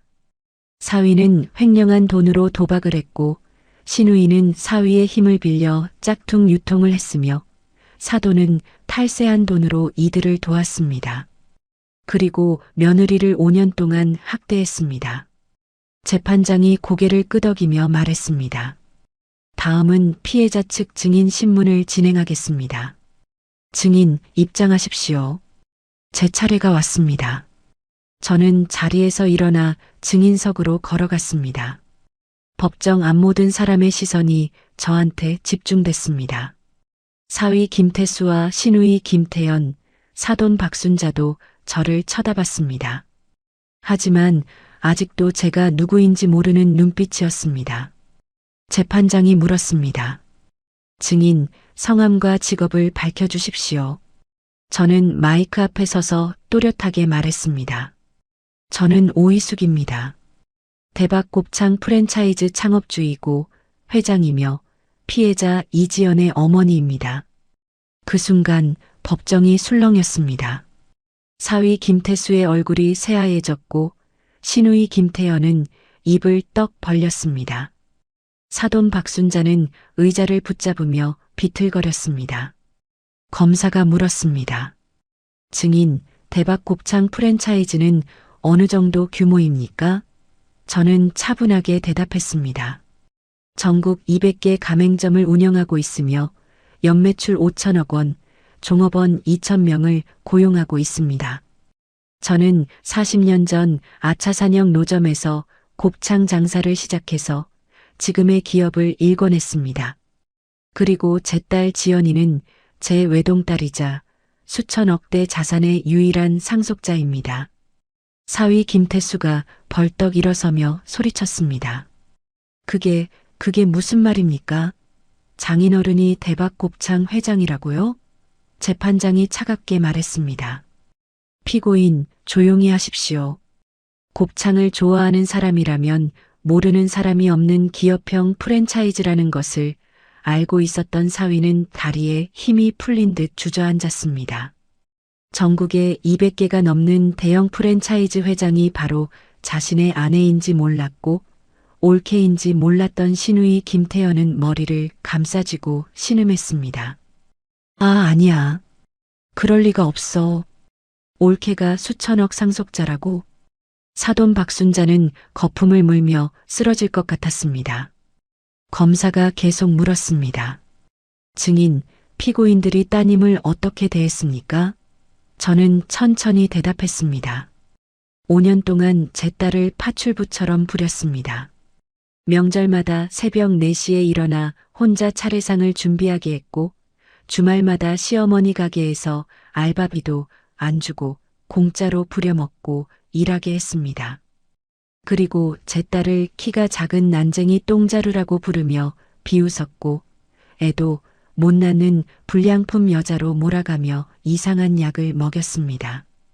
그리고 빚보증을 거절했다는 이유로 뺨을 때렸습니다. 제 목소리가 떨렸지만 저는 계속 말했습니다. 피고인 김태수는 제 딸이 차린 밥상을 바닥에 엎었고 밤마다 도박으로 돈을 날렸습니다. 김태수는 전립선 질환으로 아이를 낳을 수 없다는 걸 알면서도 자신의 무정자증을 숨긴 채 제 딸을 5년 동안 학대했습니다. 그리고 제 딸의 카드를 훔쳐서 내연녀와 방콕으로 여행을 갔습니다. 피고인 김태연은 제 딸을 때렸고 피고인 박순자는 제가 정성껏 만든 송편을 곱창 냄새 난다며 쓰레기통에 버렸습니다. 법정이 조용해졌습니다. 모든 사람이 숨죽이며 제 말을 들었습니다. 저는 사위 김태수를 똑바로 쳐다보며 말했습니다. 김태수 씨, 당신은 장모님이 아차산역에서 작은 곱창집이나 하는 줄 알았죠? 당신은 장모가 거렁뱅이라고 생각했죠? 하지만 당신이 무시하고 학대한 그 며느리가 전국 200개 가맹점 회장의 외동딸이었고 수천억을 물려받게 될 상속자였습니다. 사위는 고개를 떨구며 울먹였습니다. 저는 시누이 김태연을 보며 말했습니다. 김태연 씨, 당신은 올케를 난쟁이 똥자루라고 불렀죠? 명품 가방을 들고 다니며 올케를 무시했죠? 하지만 당신이 든 그 가방은 짝퉁이었고 올케의 친정 엄마는 진짜 명품을 살 수 있는 회장이었습니다. 시누이는 얼굴을 가리며 울기 시작했습니다. 저는 사돈 박순자를 보며 말했습니다. 박순자 씨, 당신은 제 송편을 곱창 냄새 난다며 쓰레기통에 버렸죠? 제 딸의 친정을 거렁뱅이라고 무시했죠? 하지만 당신은 탈세로 겨우 5억 원 모았고 저는 정직하게 사업해서 수백억을 벌었습니다. 누가 진짜 거렁뱅이였습니까? 사돈은 바닥을 기며 울부짖었습니다. 살려주세요. 제발 살려주세요. 재판장이 고개를 끄덕이며 말했습니다. 증인 충분합니다. 자리로 돌아가십시오. 저는 증인석을 내려와 딸 옆에 앉았습니다. 딸은 눈물을 흘리며 제 손을 꽉 잡았습니다. 엄마 고마워요. 저는 딸을 안아주었습니다. 지연아, 이제 끝났어. 저 사람들이 엄마가 누구인지 알았어. 재판은 계속 진행됐습니다. 검사가 최후 진술을 시작했습니다. 재판장님, 피고인들은 단순히 범죄를 저지른 게 아니라 사람을 사람으로 대하지 않았습니다. 며느리를 돈으로 환산했고 친정 배경으로 무시했습니다. 하지만 정작 피고인들이야말로 횡령, 탈세, 짝퉁 유통으로 돈을 벌었습니다. 이들에게는 엄중한 처벌이 필요합니다. 변호인이 일어서서 반박하려 했지만 증거가 너무 명백했습니다. 사위의 변호인은 피고인이 반성하고 있다고 말했지만 재판장은 고개를 저었습니다. 피고인 김태수는 횡령한 8억 원 중 5억 원을 도박으로 날렸고 나머지는 내연녀와 나눠 가졌습니다. 반성의 여지가 없습니다. 신우이의 변호인은 초범이라고 말했지만 검사가 반박했습니다. 52억 원 상당의 짝퉁 유통은 초범으로 봐줄 수준이 아닙니다. 인터폴 수배까지 받았습니다. 재판장은 고개를 끄덕였습니다. 사돈의 변호인은 나이가 많다고 선처를 호소했지만 재판장은 차갑게 말했습니다. 나이가 많으면 더 분별력이 있어야 하는데 오히려 며느리를 학대했습니다. 재판장이 망치를 두드리며 말했습니다. 이제 선고하겠습니다. 피고인 김태수, 징역 7년 및 추징금 8억 원. 피고인 김태연, 징역 5년 및 벌금 10억 원. 피고인 박순자, 징역 2년에 집행유예 3년 및 벌금 12억 원. 세 사람 모두 전 재산 압류 및 추징 집행합니다. 사위 김태수가 비명을 질렀습니다. 7년이요? 7년이나요? 저한테는 너무 가혹합니다. 재판장이 차갑게 말했습니다. 피고인은 횡령, 도박, 절도, 사기, 모든 죄를 저질렀습니다. 7년도 적은 편입니다. 신우이 김태연은 바닥에 주저앉아 울부짖었습니다. 5년, 제가 5년을 감옥에서 보낸다고요? 재판장이 대답했습니다. 피고인은 조직적으로 범죄를 저질렀습니다. 당연한 처벌입니다. 사돈 박순자는 제 앞에 무릎을 꿇고 빌었습니다. 회장님, 제발 용서해 주세요. 제가 잘못했습니다. 며느리 친정이 이렇게 큰 집안인 줄 몰랐어요. 제발 한 번만 봐주세요. 저는 차갑게 말했습니다. 박순자 씨, 제가 회장이 아니었어도 제 딸은 존중받아야 했습니다. 사람을 배경으로 대하는 당신의 그 천박함이 문제입니다. 이제 2년 동안 반성하십시오. 법정을 나오는 길 기자들이 몰려들었습니다. 대박곱창 회장님, 한 말씀만 해주십시오. 5년 동안 따님이 학대받았는데 어떻게 참으셨습니까? 저는 카메라를 똑바로 쳐다보며 말했습니다. 딸이 스스로 결정할 때까지 기다렸습니다. 딸이 이혼을 하면 엄마에게 상처를 줄 것 같아서 그동안 참았다고 했어요. 제가 상처받을까봐 제 딸은 그 오랜 시간을 지옥 같은 곳에서 견뎌왔던 거예요. 그리고 제 딸이 이혼을 결심한 그날이 왔을 때 저는 법적으로 완벽하게 처리했습니다. 차에 타서 딸과 함께 집으로 돌아오는 길에 제 딸 지연이가 제게 물었습니다. 엄마, 이제 정말 다 끝난 거죠? 저는 고개를 끄덕이며 말했습니다. 그래, 지연아.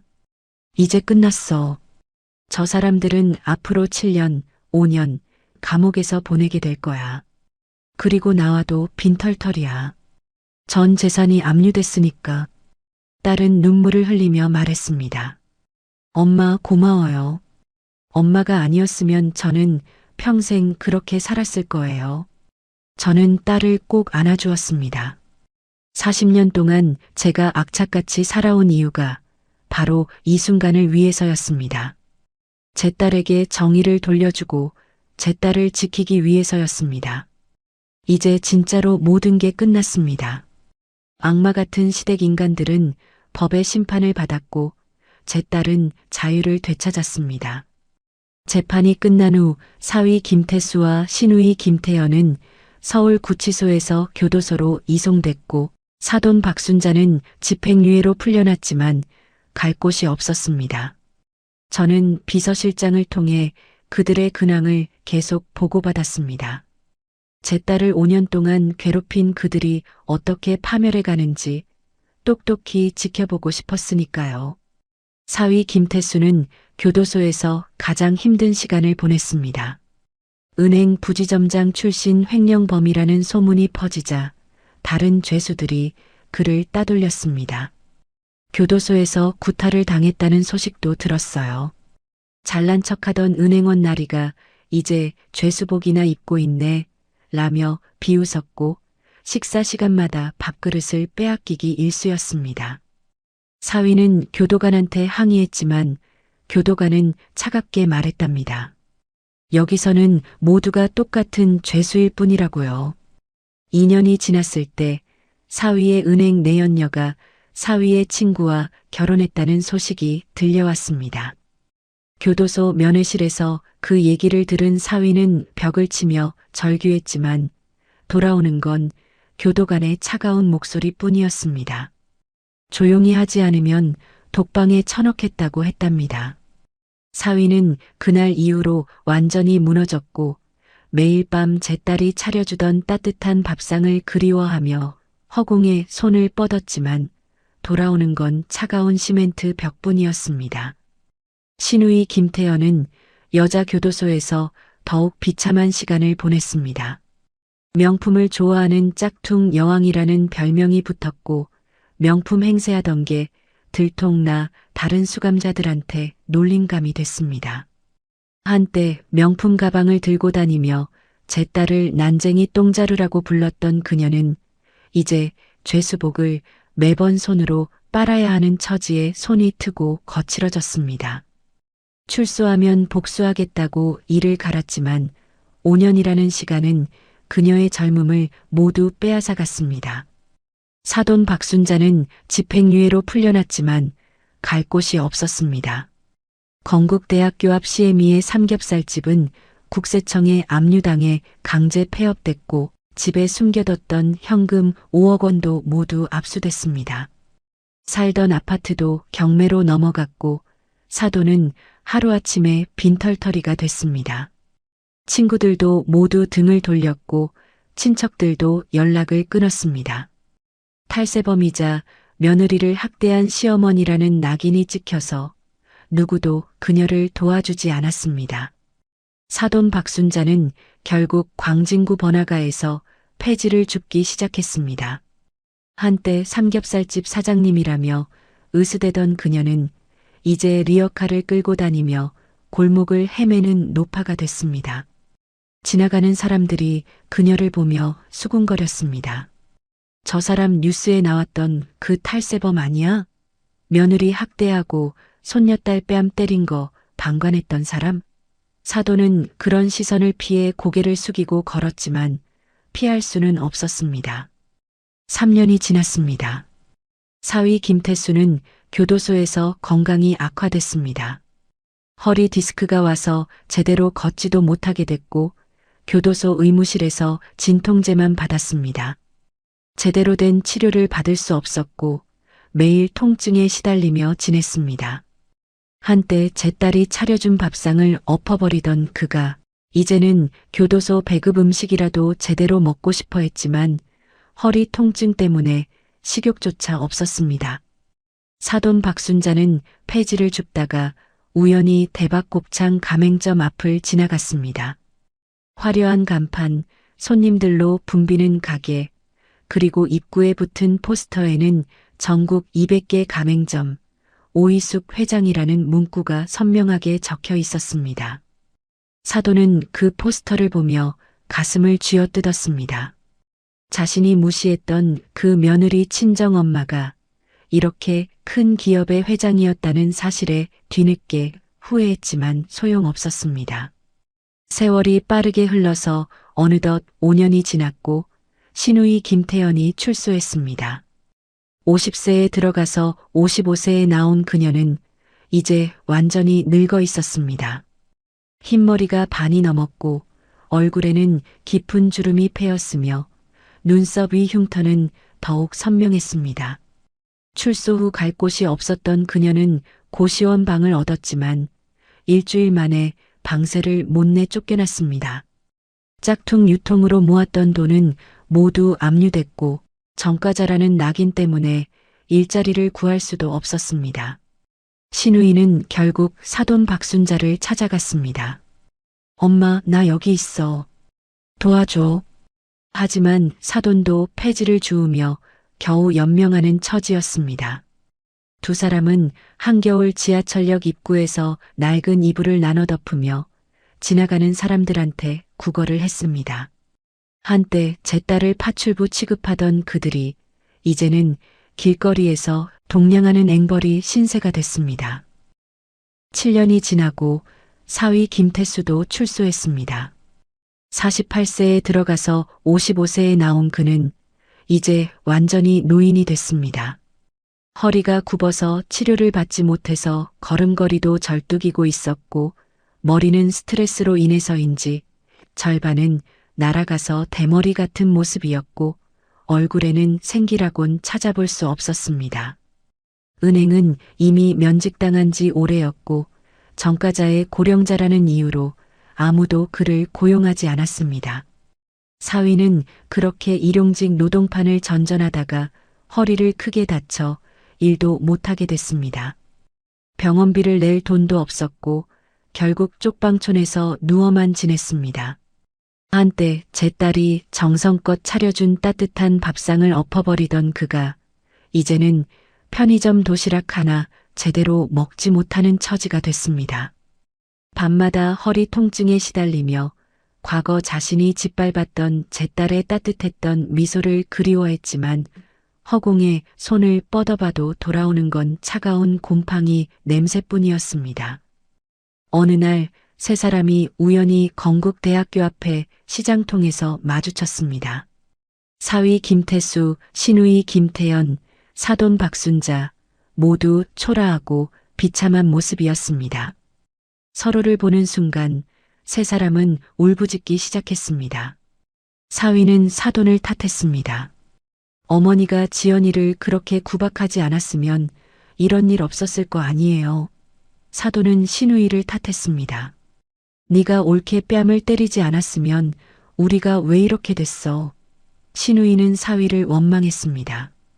태수가 카드를 훔치지 않았으면 우리가 방콕에서 잡힐 일도 없었어. 7년이라는 시간이 지났지만 세 사람은 여전히 서로 멱살을 잡고 싸웠습니다.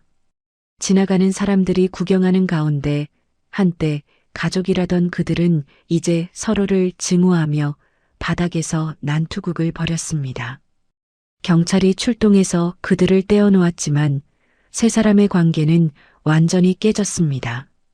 더 이상 가족도 동료도 아닌 그저 서로를 원망하는 남남이 됐습니다. 그 후 얼마 지나지 않아 사돈 박순자가 논현동의 저희 집 펜트하우스를 찾아왔습니다. 경비실에서 연락이 왔습니다. 사모님, 박순자라는 분이 회장님을 뵙고 싶다고 합니다. 저는 잠시 생각하다가 말했습니다. 올라오라고 하세요. 딸 지연이가 놀라며 물었습니다. 엄마, 시어머니를 여기로 불러요? 저는 고개를 끄덕이며 말했습니다. 그래, 지연아.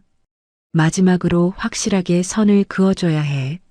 사돈 박순자가 펜트하우스 현관문을 열고 들어왔을 때 저는 그 모습에 놀라지 않을 수 없었습니다. 한때 제 딸을 무시하며 거들먹거리던 그 모습은 온데간데였고 이제는 허름한 옷을 입고 구부정한 자세로 서 있는 초라한 노파였습니다. 사돈은 제 앞에 무릎을 꿇었습니다. 회장님, 제발 한 번만 용서해 주세요. 제가 정말 잘못했습니다. 며느리한테, 아니 따님한테 너무 못되게 굴었습니다. 저는 차갑게 말했습니다. 박순자 씨, 당신은 제 딸을 5년 동안 파출부 취급했습니다. 그리고 애도 못 낳는 불량품이라고 쓸모없는 인간으로 취급했습니다. 제가 만든 송편을 곱창 냄새 난다며 쓰레기통에 버리기도 했죠. 그리고 당신 딸이 제 딸 뺨 때리는 걸 보고도 말리지 않았습니다. 이제 와서 용서를 구한다고요? 사돈은 바닥을 기며 빌었습니다. 제발, 제발 방 한 칸만 얻을 수 있게 좀 도와주세요. 갈 곳이 없어요. 저는 딸을 돌아봤습니다. 지연아, 내 생각은 어때? 딸은 일어서서 사돈 박순자를 내려다보며 차분하게 말했습니다. 시어머니, 저는 5년 동안 매일 새벽 4시에 일어나서 시집살이를 했어요. 음식하다가 손가락이 데어도 눈물이 나도 참았습니다. 삼겹살집에서 그렇게 오랫동안 일했어도 한 푼도 주지 않으셨잖아요. 시어머니께서 저를 단 한 번이라도 사람으로 대해주셨던 적이 있나요? 시어머니는 끝까지 저를 파출부 취급하고 무시하셨죠. 이제 와서 도와달라고요? 사돈은 바닥에 엎드려 울부짖었습니다. 하지만 저는 경비실에 전화를 걸었습니다. 경비 아저씨, 지금 현관에 계신 분 내보내주세요. 다시는 들어오지 못하게 해주시고요. 경비원이 올라와서 사돈을 끌고 나갔습니다. 사돈은 끌려가면서도 소리쳤습니다. 회장님, 지연아, 제발. 하지만 저는 고개를 돌렸고 딸도 창밖을 바라봤습니다. 그날 저녁 저는 딸과 함께 거실 소파에 앉아 와인을 마셨습니다. 지연아, 이제 정말 끝났어. 저 사람들은 평생 서로를 원망하며 빚에 쪼들리며 가난 속에서 살아갈 거야. 딸은 조용히 말했습니다. 엄마, 저는 복수가 아니라 정의를 원했어요. 그리고 엄마가 그걸 이뤄주셨어요. 저는 딸의 손을 꽉 잡았습니다. 그래, 지연아. 이게 바로 인과응보인 거야. 사람은 뿌린 대로 거두는 거야. 창밖으로 서울 야경이 반짝이고 있었습니다. 40년 전 아차산역 노점에서 곱창을 볶으며 꿈꿨던 그 불빛들 사이에서 저는 이제 딸과 함께 평온하게 살고 있습니다.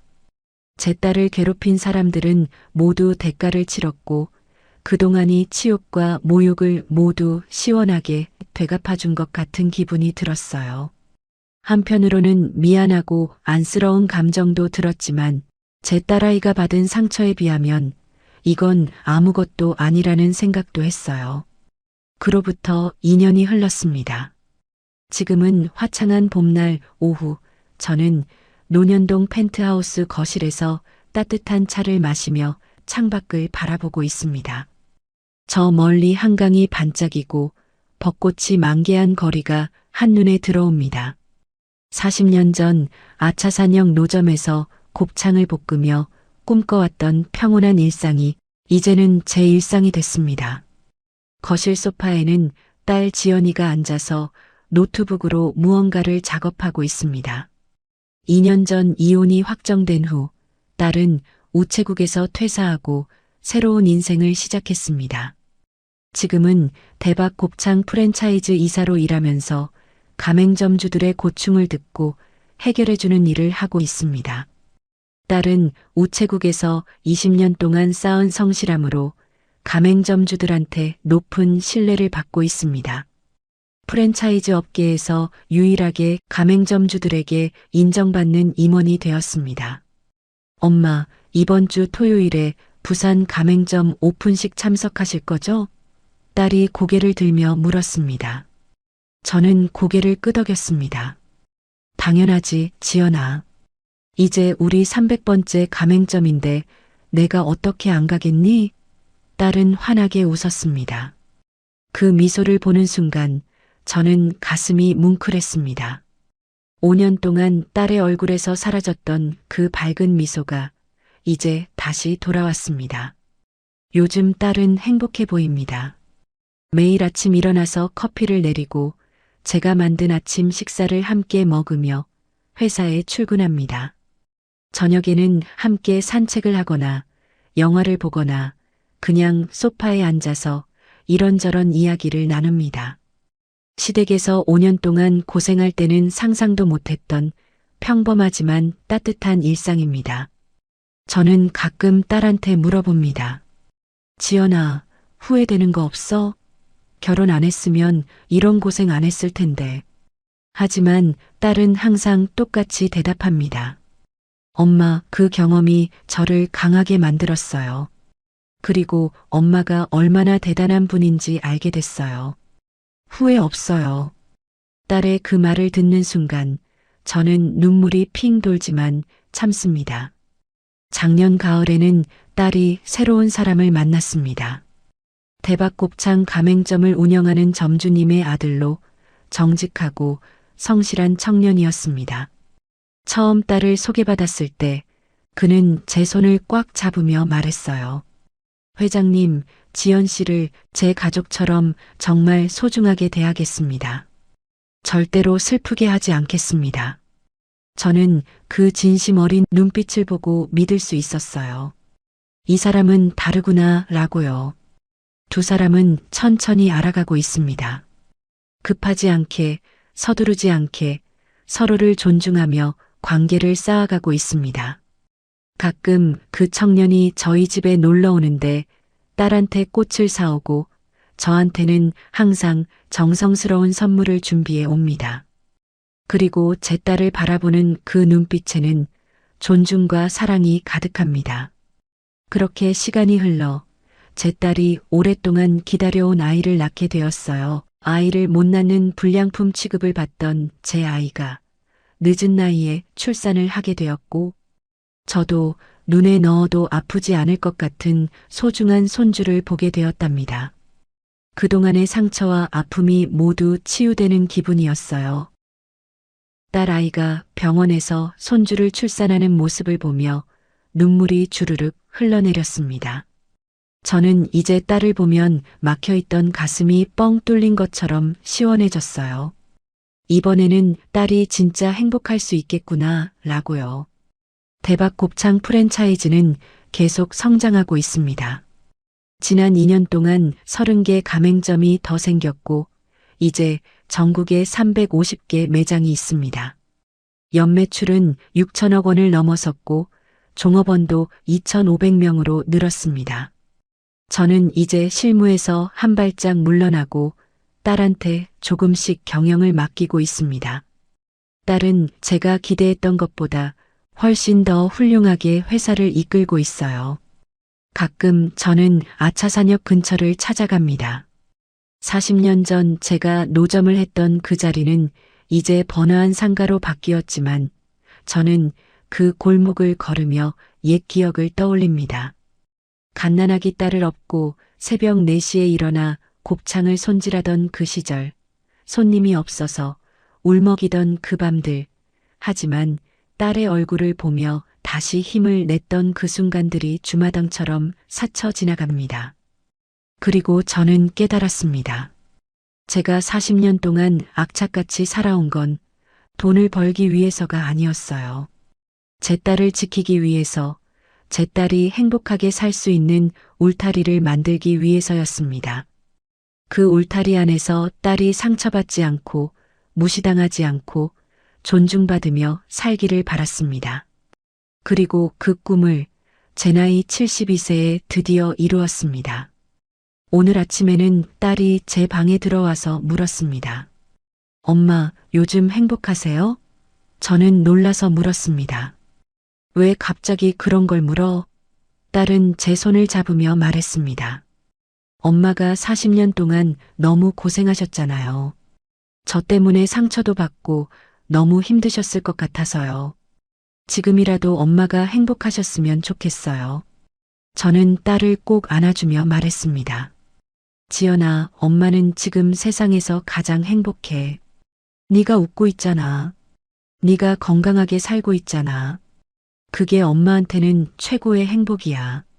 딸은 제 품에서 한참을 울었습니다. 엄마 사랑해요. 정말 사랑해요. 저도 딸을 꽉 안으며 대답했습니다. 나도 사랑해, 지연아. 세상에서 제일 사랑해. 오늘 저녁에는 딸의 새로운 남편이자 든든한 사위와 사랑스런 손주와 함께 저녁을 먹기로 했습니다. 저는 오전 내내 시장에 가서 신선한 재료를 골랐고 정성껏 음식을 준비했습니다. 곱창 요리는 제가 40년 동안 해온 일이지만 오늘은 특별히 더 신경 써서 만들었습니다. 제 딸의 행복을 위해서라면 저는 무엇이든 할 수 있으니까요. 창밖으로 해가 지고 있습니다. 서울 하늘이 붉게 물들어가고 한강이 황금빛으로 반짝이고 있어요. 저는 그 풍경을 보며 조용히 중얼거렸습니다. 40년 동안 정말 고생 많았어, 오이숙.